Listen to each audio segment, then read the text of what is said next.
আসসালামু আলাইকুম প্রিয় মাছ চাষী বন্ধুগণ। শীত আসলেই মাছ খাবার খাওয়া কমিয়ে দেয়। এর কারণ কি? আসলে মূলত কারণ হচ্ছে শীতে মাছের হজমের জন্য দায়ী যেসব এনজাইম মাছের শরীর থেকে নিঃসৃত হয়, এই এনজাইমগুলোর কার্যকারিতা তাপমাত্রা কমে গেলে কার্যকারিতাও কমে যায়।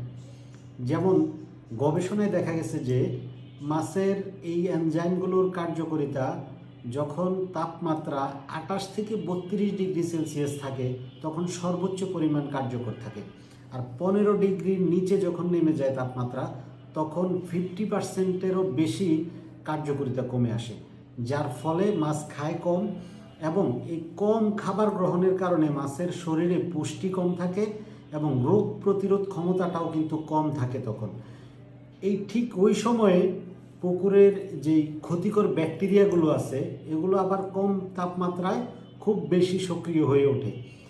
একদিকে সক্রিয় ক্ষতিকর ব্যাকটেরিয়া আর অন্যদিকে মাছের রোগ প্রতিরোধ ক্ষমতা কম, যার ফলে মাছ বিভিন্ন রকমের রোগে আক্রান্ত হওয়ার সম্ভাবনা থাকে। তো যার কারণে শীতের সময় আপনাকে একটা বাড়তি পরিচর্যা না নিলে মাছ কিন্তু রোগে আক্রান্ত হতে পারে। এ ধরনের বিভিন্ন টিপস পেতে আমাদের পেজে থাকবেন এবং ভিডিওটি শেয়ার করে দিবেন। সবাইকে অনেক অনেক ধন্যবাদ। আসসালামু আলাইকুম।